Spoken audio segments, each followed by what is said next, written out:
A little whisper in your ear or a huge crash down to earth, a lesson in love is life's way of nudging you in a new direction. Welcome to the Lessons in Love podcast with me, Carly Ann. I'm a self-esteem and relationship coach, and I wholeheartedly believe I am here to help you break through the very relationship struggles that so many of us face. Through my own personal experiences and other people's inspiring lessons, I am showing you that we can change and we can break free from toxic patterns in love. Inside this podcast, you are going to hear what has shaped successful love stories and healed heartbreak. I want you to know you are not alone, you are not crazy, you are not too much.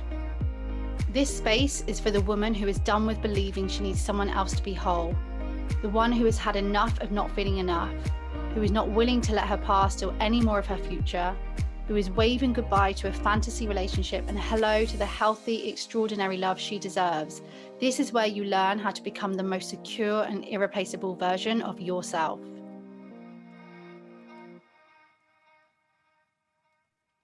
Hello, hello, hello. How exciting is this? Season 3 of Lessons in Love. And I can tell you, I am halfway through recording it and it is so good. Honestly, the guests on this podcast, I'm slightly biased, but they are so good. And today is no different. Kicking us off for the first episode in season 3 is Phoebe Greenacre. I absolutely adored this conversation.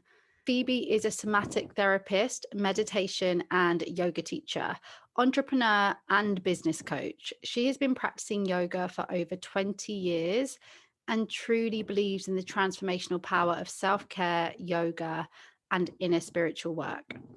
Phoebe shares her insights and teachings on her online membership platform, The Self-Care Space, and on her podcast, Consciously Alive.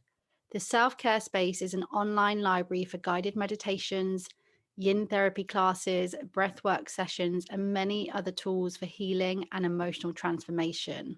Phoebe offers one-to-one therapy sessions, live yin therapy classes via her monthly virtual online membership. I'm really, really excited for you to hear this conversation because, we talk about many things, but I've pinpointed a few that I think you'll be interested in. So we talk about choosing the right relationship and walking away from people who do not serve you. We talk about whether love can come back around, letting go of the idea of forever as a way to experience and enjoy your relationship today.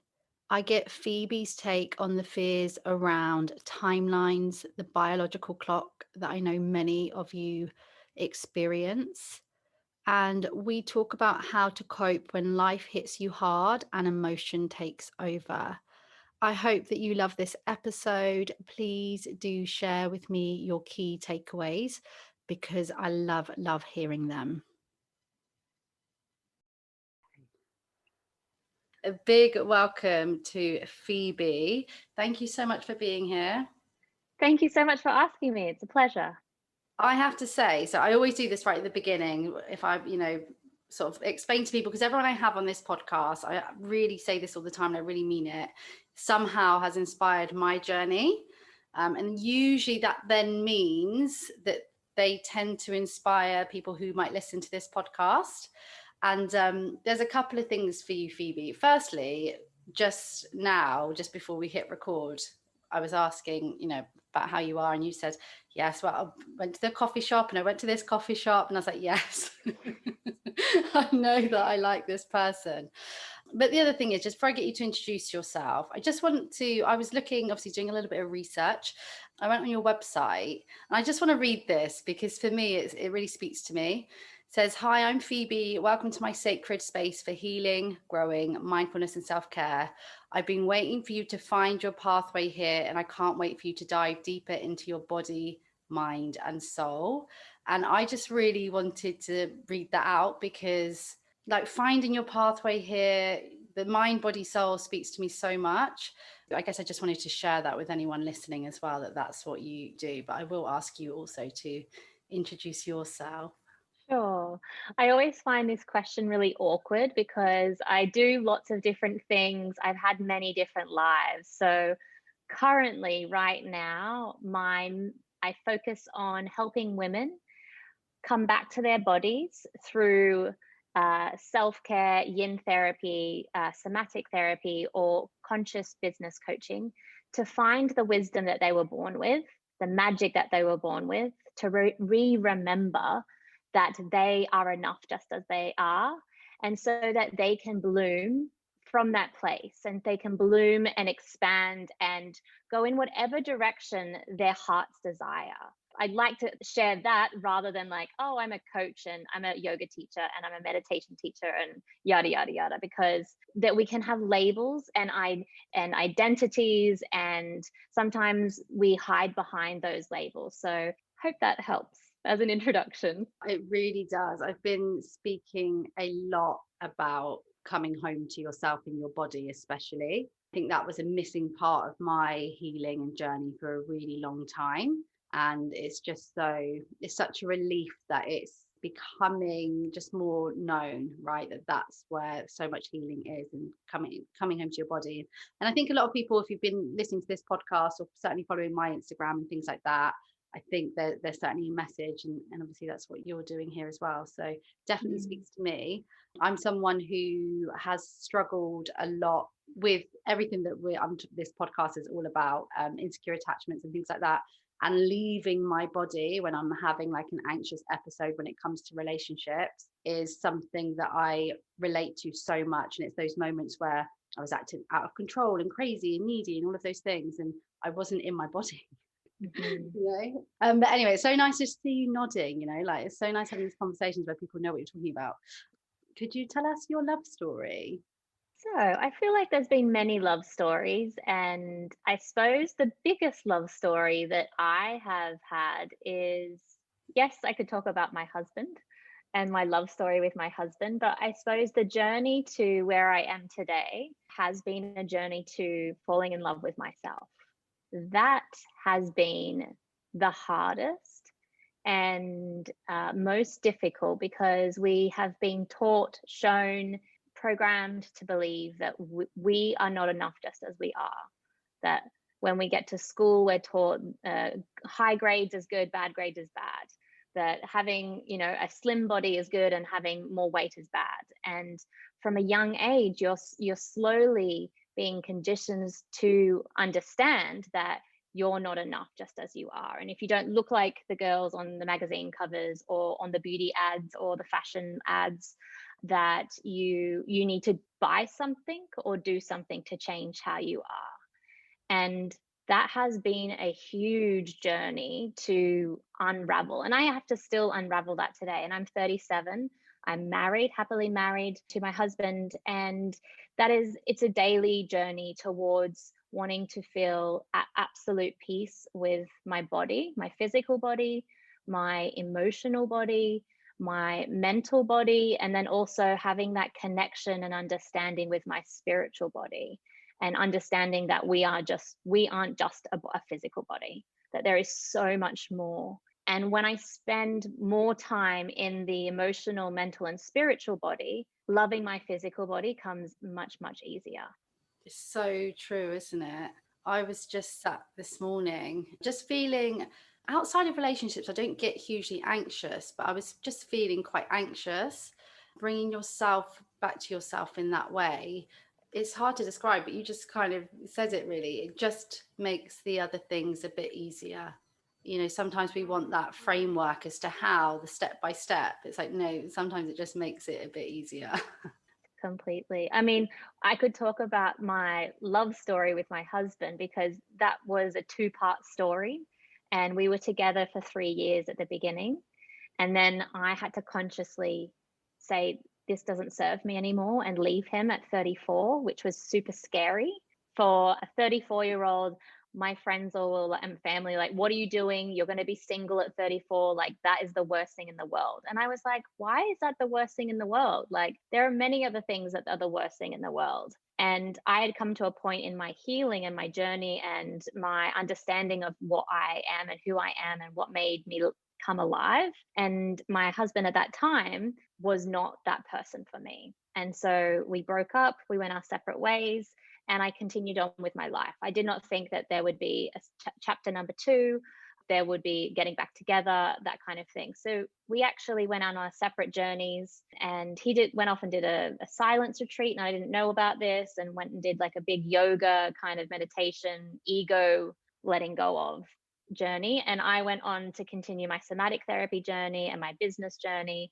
The universe had different plans for us, and we actually ran into each other in a train station 1 hour from where we both had lived together.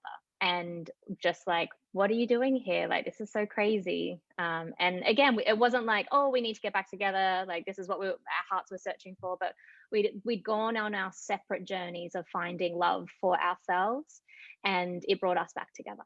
The thing about that, I love, a lot of the people listening to this podcast will currently, if you care to admit it, will currently be wanting someone back, chasing someone, basically not living their lives in the hope of this person, or everything they do, there's this little niggle that it's for this other person. And I'm not here to say, and you're clear evidence as to why, that people can't come back around and be back together. However, something I always say is it has to be this like brand new, pure, like energy that you've lived your life. People can come back together, but in that way that you have done it, where it's you went and lived your own lives by the sounds of it. And I think that's such an important message. I mean, I've done this before, I have gone back to for second, rounds or the second chance in a previous relationship, and it didn't work out for me. And that was probably the rock bottom of my life, I would say. Like, I was just about to turn 30. I'd been with this guy for 2 years, but after 1 year, bit of an intertwined story, but after 1 year, he broke up with me because I was too emotional, too clingy, too needy. The next day, I found out I was pregnant, and I had to go through an abortion. And because we weren't going to stay together, and that in my mind, it was not the right time to be bringing a life into the world when someone had just broken my heart and I would have to then carry his baby. It just didn't sit with me well. And so went through that whole healing process, grieving process, crying at every single baby that I saw for the next 6 months. And then he came back around and was like, I made a mistake. I actually want to really be with you. And I gave him a second chance. I said, yes, I want to too, but you need to go to therapy to deal with the commitment thing and the emotional availability thing, because that's not okay for what you did last time. And a year into that, after, again, we went on a really big holiday together to the Maldives, Sri Lanka, India. And I spent my last $20,000 I had saved, as I just quit my job and start my own business. And he came back after that holiday saying, I can't be the man that you want or need. I don't think I'll ever get married or have babies. I'm going to be that lonely old uncle that buys all the cool gifts. And I was like, why are you doing this to me now? Like, why is this happening? And I remember being on the floor of the toilet, like being so sick from just the heartache, and because it wasn't just the breakup, it was the abortion again coming up, and it was the 2 chances that I gave this person, and I was let down both times. And that was my rock bottom, where I had to then start to heal from there, to regain my trust in myself, to regain my trust in my intuition, my self-esteem, self-doubt. And also at the same time, we were living together. So I then was living on my sister's couch. I had no money, no income, and I was building my own business with a broken heart. So a pretty, let's say, low state of affairs to be in as you go through your Saturn return and your big 3-0 birthday, which you had visioned being in Bali with all your friends and your partner and like having an amazing time, where you're then feeling really sad and low and like shit, while everyone else around you is getting married and having babies, and you're single, no money, poor and broken. I know that you've just touched on so many different points that a lot of certainly the women that come across me, I'm not sure about you, but that relate to or have those been, even if it's just one of the things that you've mentioned, that lasting effect it has, especially on your self-esteem, your hope for the future, all of those things. And it's just heartbreak, isn't it? And when you're in it. Mhm. You can't see out. It's like you got fogged glasses on. So bleak. It is. It really is. So, speaking of like these kind of experiences, the questions that I ask in this podcast, I like to start with the biggie, really, which is what love means to you. What does love mean to you, and has it changed over the years? Yeah, it definitely has changed over the years. And I think as we change and grow, evolve, my perspective on things definitely changes. And I think love means to me is being able to hold space for someone or something and to let it bloom and die and bloom again without any judgment, without trying to fix it, but with total wholehearted acceptance for that person or being or thing. The part that really gets me in terms of that I do struggle with the most is the let it die part. Can you expand on that? Yeah. So, with anything like a tree or a flower or a person, we go through deaths and rebirths in our lifetime. And that may be a death of a career or a death of a close loved one or a death of a type that's one side of their personality might change. And that is inevitable. And if we are going to hold on to something that they're trying to let go of, that's going to be holding them back from growing. And it sometimes is uncomfortable when someone changes or wants to change or wants to let go of something. And that other person, in terms of a relationship, it makes it feel the union is now different. And the other person needs to mold and change a little as well to then hold space for this new creation or this new shape of this person. And it doesn't mean that that person needs to change themselves. It's just more that how can I now hold space for that person as they are blooming or changing or parts of them are dying. It's such a journey to discover other people, let alone partners, who I guess are able to be open to that blooming and growing. And that can be what's really tough, right? When you realize that you, I guess, desire all of these things, have this like just need for growth. And we know when we feel it and whether we follow it or not. But when that other person isn't there with you, it's so easy to, I'm going to say this for some reason, maybe it doesn't feel right, but it's so easy to lower your standards. So Yeah. easy, especially if you're already in Yeah. a relationship, you know? Completely. We have been taught that we should just take whatever comes along our way and we should be happy with okay. And we should be happy with subpar. Like, oh, you should just be grateful you have someone or something, or, and we've really been conditioned to believe that we can't have everything and that everything is easy, really. Like we've been also trained and programmed to believe that fairy tale movies is how love really is. You only see the damsel in distress being swept off her feet by the prince charming or the knight in shining armor.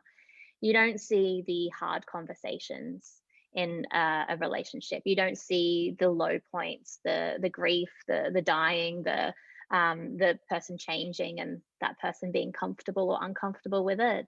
So there's so many other paradigms or dimensions of a relationship that we have to learn ourselves, and that can be patterned from or learnt from your parents or grandparents or someone else's parents. That's what we have as children to then create a relationship like that, or maybe the opposite of what we've been shown. It's a journey that you go on, and if you're not aware, you may be just repeating the cycle that your mum was in without even being aware, because that's your just learnt behavior.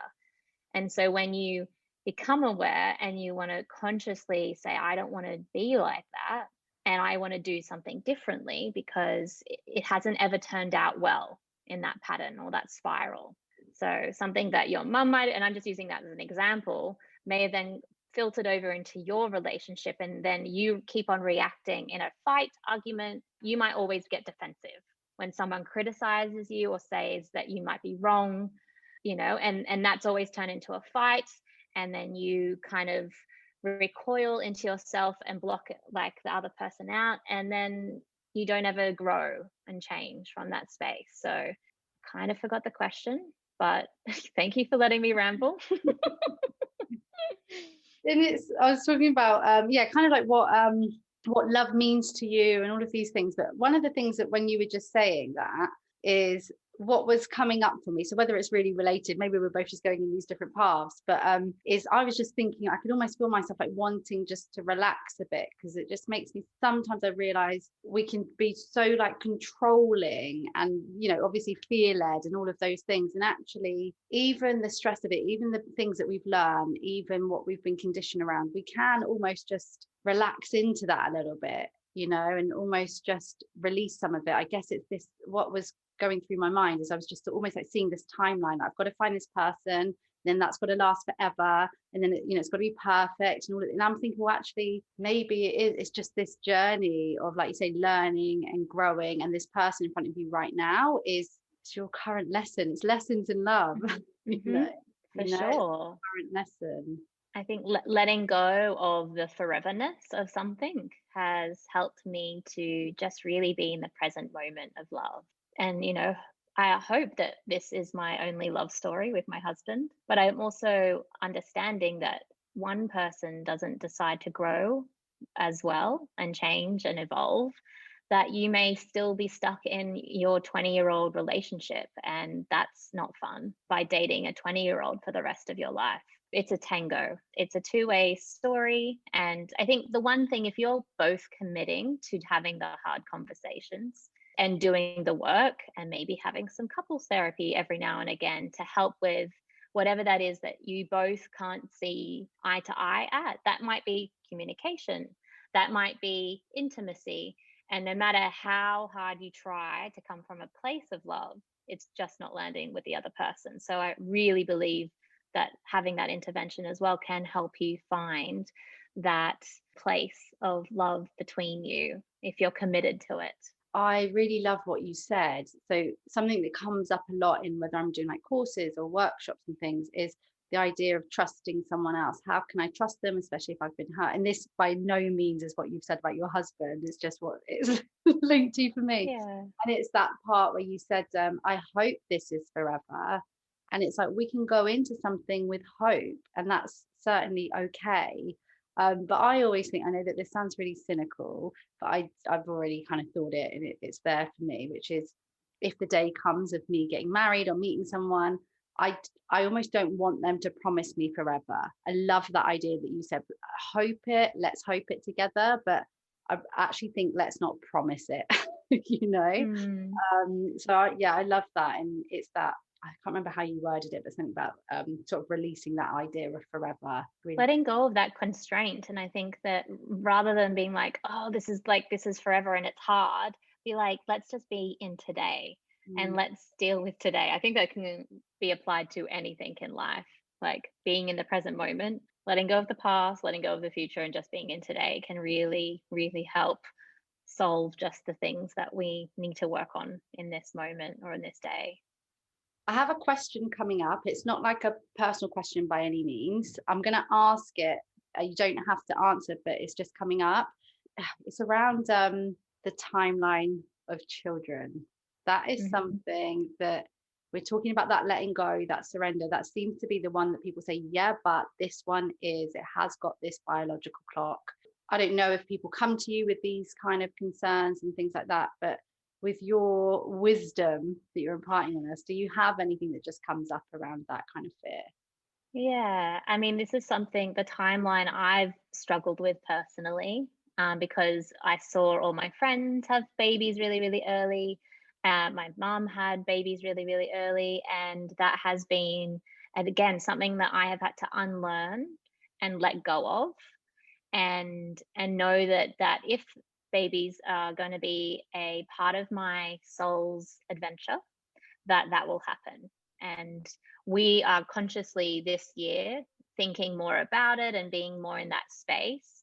And I'm 37, so it's like, the gynecologist will say that I'm now a geriatric womb, which was, again, hearing that was completely heartbreaking or like soul shattering. And running home to my husband, I've got an old womb, like it's over. But also, a lot of my friends fell pregnant at 37, whether it was naturally, IVF. I've got friends that fell pregnant at 42, and anything is possible these days. So I've also had to let go of not just the baby timeline, but the timeline. Like, why is there a timeline? Why do we need to stick to it? And why is everyone's the same? Like, we all get our periods at a different time in our life. There's no timeline for that.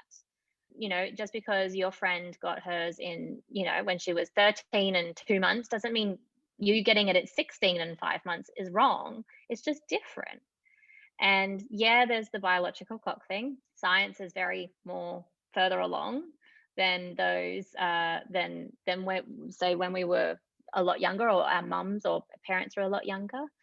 But I think now, as a 37-year-old, I've had more time to think about it as well.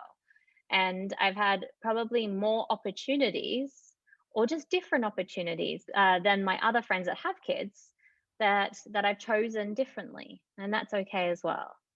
So I think, again, coming back to you are enough when you were born, just as you are. You don't need to reproduce to be like, oh, tick, you reproduced, then you're now better, or you're more, valued, or you got married. Okay, tick, you're like, that's one of the things. But as you go through life and you start to tick these things off, you realize that if you're not actually happy or content in yourself, a baby is not going to bring you fulfillment and joy and love if you don't have love for yourself. The husband is not going to bring joy, fulfillment, and love, because you'll get in the relationship and the pattern of loving yourself will then come out in and play out in that relationship. So the biggest journey you can go on is into one of self-love and self-worth, and remembering that you are enough just as you are, exactly where you are, and getting used to like being by yourself, taking yourself on dates, splurging and buying something really expensive for yourself because you deserve it. Don't wait for a boy or a man or a woman or a girl to buy you something to make you feel worthy. Light that shit up yourself. Go and buy that yourself. And I've gone and bought, in the days where I valued designer bags, I would go and buy that for myself.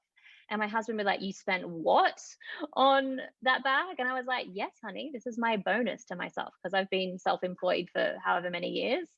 And that was what I would, reward myself. I often had dreamt about my boyfriend, husband buying me a designer bag. And you know how good it feels when you just buy that stuff yourself and you bring it home and you're like, yeah, girl, you are worthy, that you can buy this yourself. I can literally feel myself like having that expansive feeling. Really. I have a membership, and last month we had this joint week that we put in the diary, and everyone basically, took themselves on a date.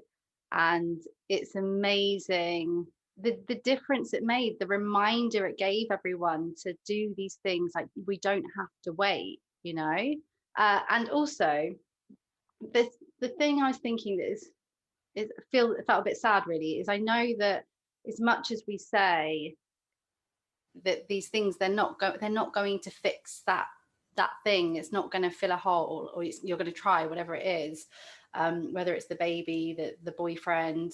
And I know that some people just, they won't believe it until they know for themselves.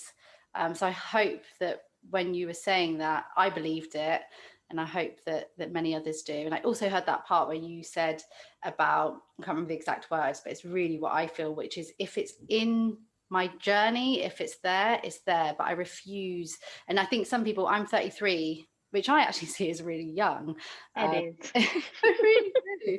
And I do know that people think, well, you don't know yet because you're 33. I trust a lot that I won't put my happiness in the hands of a relationship or a baby. I trust it. We'll see, but I do trust it. I can feel it. So yeah, thank you for sharing that. I know it wasn't really one of the questions. That's all right.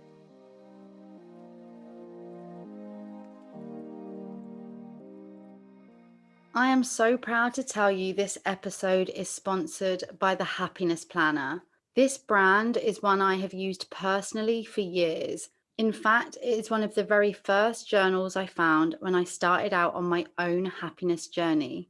They offer a range of planners, journals, and different resources to help you on your journey of self-discovery. Their mission is in helping you gain awareness of self and of others, heal from past traumas, master your thoughts, emotional and behavioral patterns, and create a life where you feel happy, whole, and fulfilled.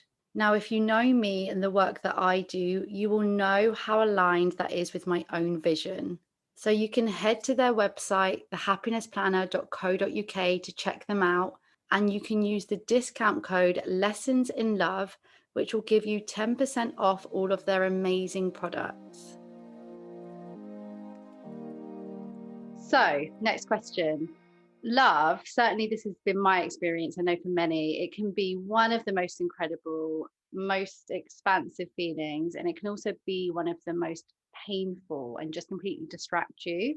So, how do you navigate love yourself when it does throw you off? Yeah, so I will go back to maybe that rock bottom point. That was the probably the last time where I felt broken by love and broken by the amount of love that I put in someone else rather than focusing on the love for me. Again, that started my journey of really, I had nothing to throw myself into except for my yoga practice, my meditation practice, my healing practice. I got really curious about like healing the energy chakras rather than healing the heart chakra, which is like the most obvious place to start, but it was actually healing the root chakra and the sacral chakra, and then going through the journey all the way up along the spine. Is that I had put so much of my safety in this person and my grounding and my whole, like, this is the feeling of this is home in him. So then when that was shattered down, I felt like the world was going to open up and swallow me whole, because all of my feelings of security and safety and at home was in him. And that's only like, I can say this now. When I was in it, I couldn't see any of this. This is just like 7 years of hindsight and clarity and healing. So that was when, yeah, I kind of started on this journey. I enrolled in a yoga teacher training, and then went on an embodiment rabbit hole of coming back to my body and embodying my emotions, my thoughts, my feelings, the sensations, and then down through a somatic therapy journey as well. So training to be a somatic therapist, and then through that, that was like a whole month of therapy on yourself. You're doing 7 or 8 sessions a day with the people in your group, and you're doing like small sessions, long sessions. You're doing screaming, sounding, like using breath, sound, body, free movement, to release emotions. So that has been I would say, probably the most pivotal point of my journey. And that has helped me, all of that training, from the yoga teacher training to the somatic therapy training, like 700 hours of training over 7 years, has helped me be the person I can be in a relationship today because of all of that healing and training. Um, I really don't believe that the second time round with my husband would have happened if I wasn't open to having honest communication, to receiving critical feedback, to being centered and grounded in my own body rather than putting all of my security into him. And that has really been the pivotal thing. So embodiment, coming back to the body, and starting there. If that's yoga for you, that's great. If it's something else for you, then that's great too. But knowing that when we heal the body and we love the body and we are appreciative of the body, this container, it's a container that holds us, right? And once we start to really appreciate and love it, that's when it'll start to work for you. And I talk about emotions a lot on Instagram and through my newsletter and that kind of thing. And we start with any type of capacity to hold emotions in like a little round circle. Like we're born with like, this is how you're going to hold emotions. And we are learnt or taught by our parents how they can expand and hold more emotions at times of heated arguments, how that person reacts. And then that's how we learn to expand our capacity. And if we've been shown and taught that it ends in a fight, someone storming out, and then it's dissolved, that's all we know. So now when I come into a difficult conversation or a time of awkwardness, or like we want to retract and hide and protect. And so I've learned to expand and hold more space for my emotions and also my partner's emotions, so that none of it can fly out and flow over. If you've got a cup that's this small as your hand, like a coffee cup, and your emotions go to the top and his, and then it's just, there's shit going everywhere. So that the practice is to get to slowly build your resilience for confrontation and difficult conversations, and knowing that what you're doing is not wrong. It's just behavioral, like that you're being taught to share as the from the mum to the daughter to whatever, that it's time to, if you take the choice and the responsibility to want to expand and want to be able to hold more than we have been taught. Don't know if that was too complicated, but it's all about expanding so that when the shit hits the fan and something, is out of your normal day-to-day living life, that we're like, okay, let's come together, let's expand from here, let's look at what is here, let's break it down. And often or not, sometimes it's just say, I just need a moment to process this, and that's okay. Just even asking for permission to process emotion. And I would run away and be like, you're the worst person in the world, la la la la, that was what was taught to me by watching. And so now it's like, okay, this is a lot of information to process, and I'm feeling a lot of strong emotions in my body, and I think it's best for the both of us if we just have an hour or 20 minutes just by ourselves. Can we continue this conversation later? And if the other person is consciously aware of their own emotions, they would say, yeah, that's okay. Like I'm angry too. It's not saying that you'll never have an argument again, which is like throwing things or argument, heated, or tears or sadness, that it's just being able to expand your capacity to be like, okay, and be aware, this is a lot for me right now. Can we come back and talk about this later? And that's sometimes all you need is the pause. Power of the pause. Yeah. If there's something I talk about a lot, it is the power of the pause.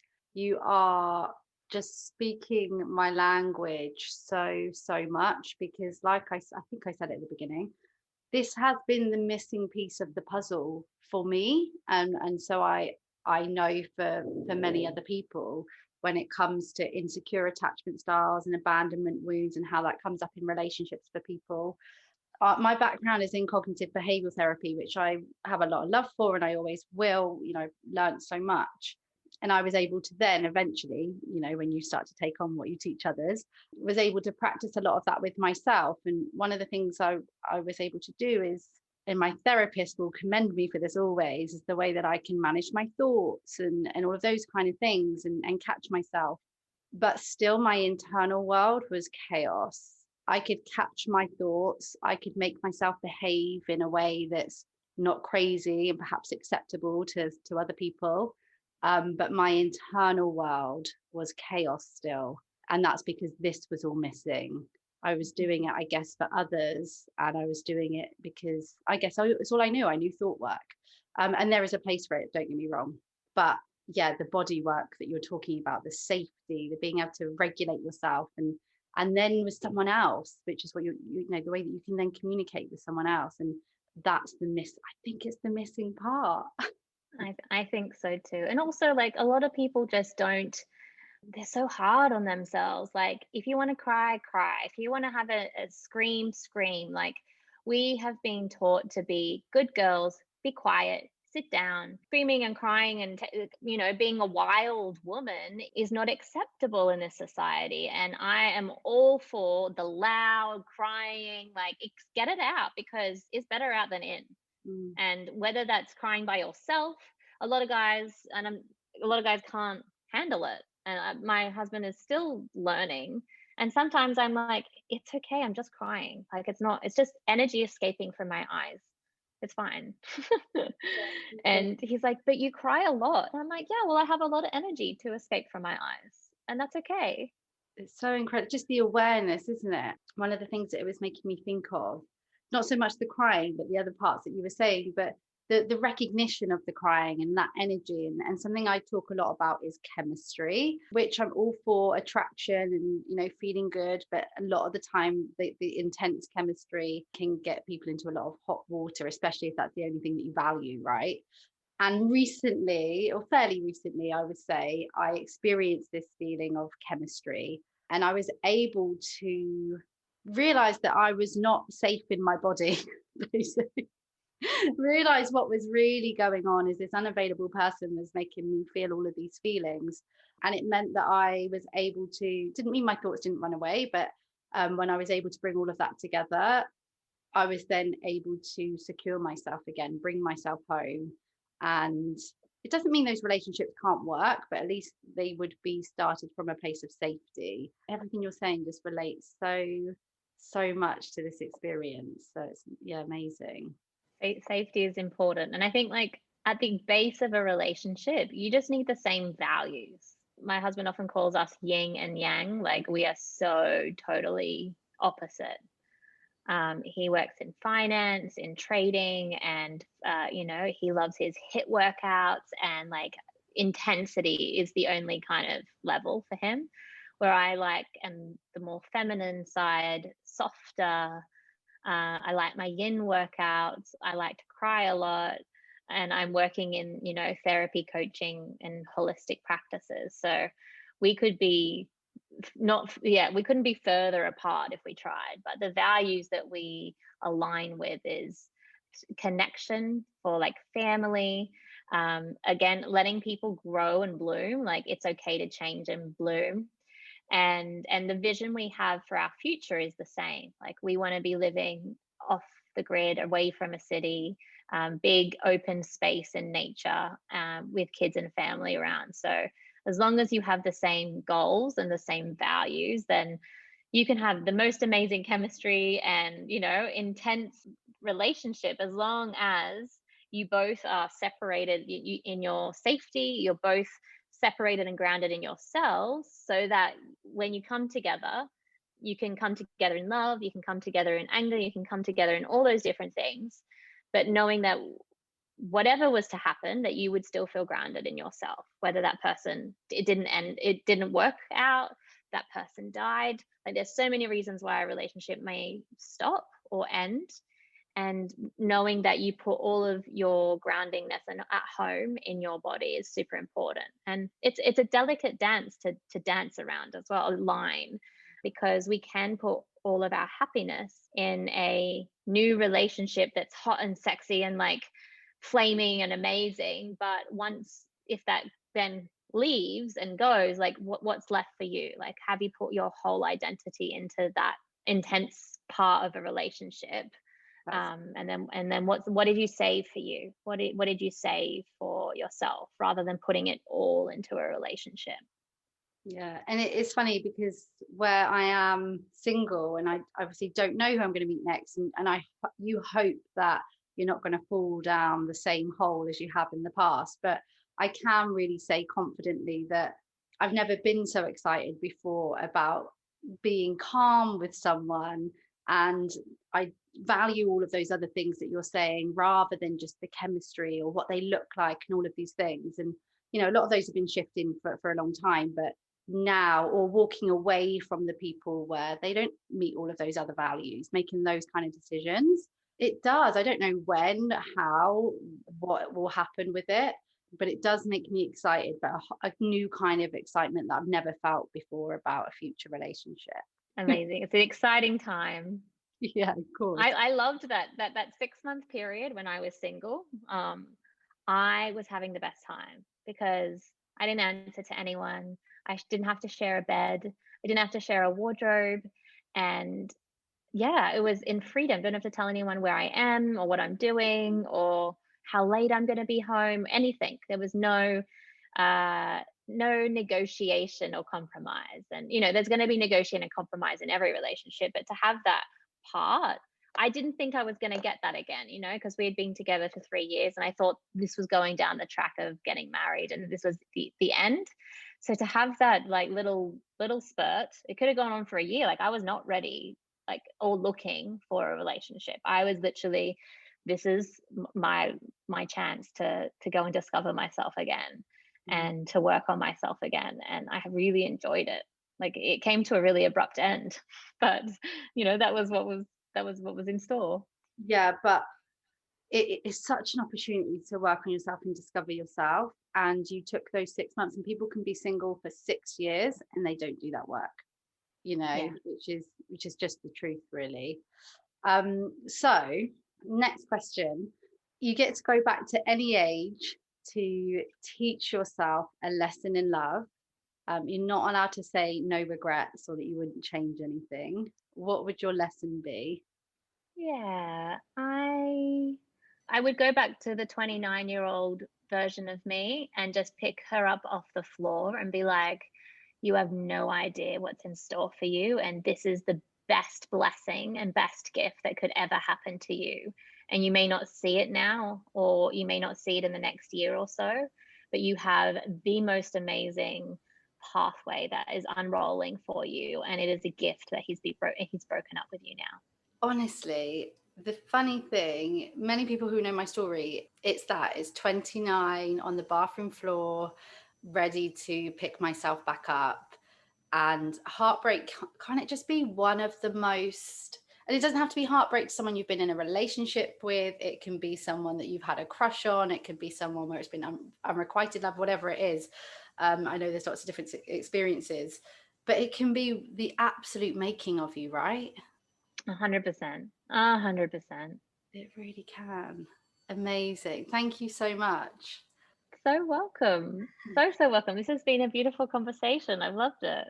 So tell us, where can people find you?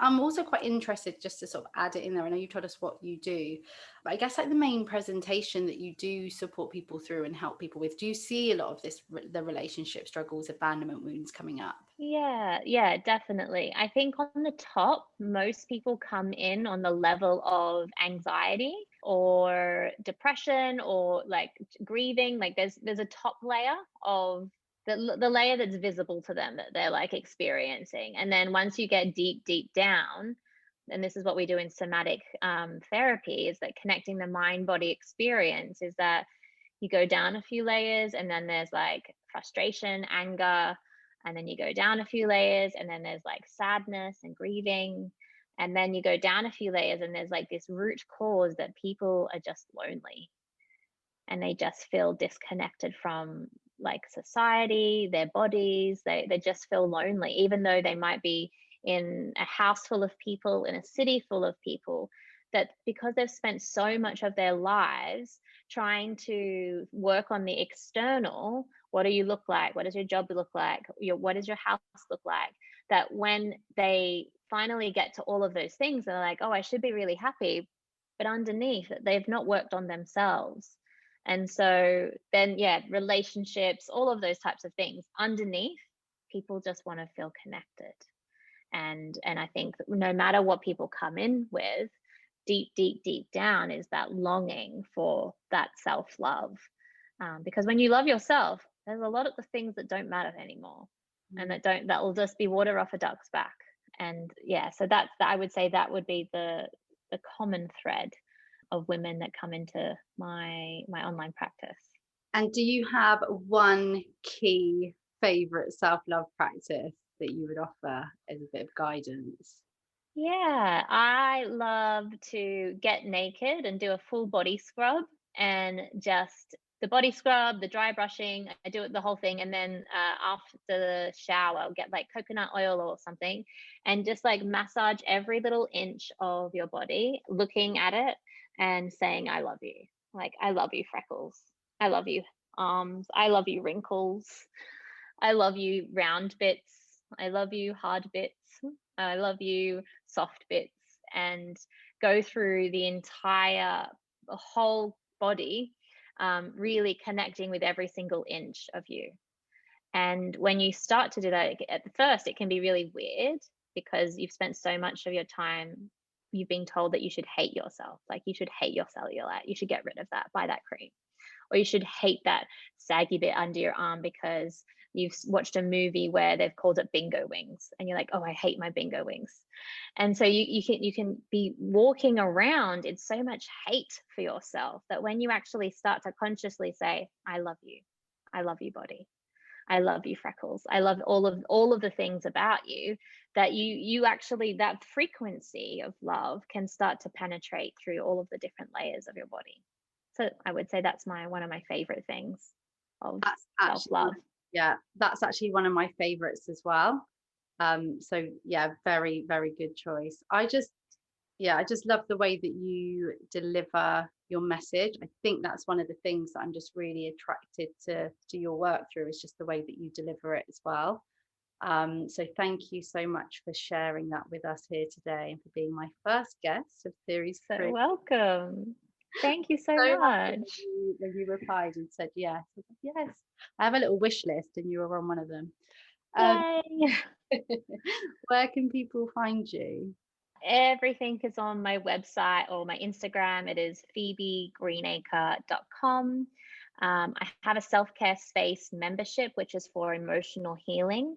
That is called the Self-Care Space. And that has everything from yin therapy, which is like my signature class of somatic therapy and yin yoga combined. People call it like they're going to do a therapy session, but we don't have to talk. And there's like emotional healing tracks, there's guided meditation, yoga nidra, all about accepting and working through all of the different emotions. So a lot of people will start there on that journey because it's not so confronting as a therapy session. I know it's very seen as taboo. I think in the last maybe 4 or 5 years it's been a lot more normal to go to a therapy session. So if you're still in that place where you're like, I can't afford it, which is totally, most people's situation, or B, I don't think anything's wrong with me, so I don't need to go to a therapist. So the self-care space is a really nice place to start because it's all embodiment practices. It's all about talking to your emotions and accepting, acknowledging, and working through what's here for you today in this moment. Amazing. Thank you so much. So welcome. Thank you so much for having me.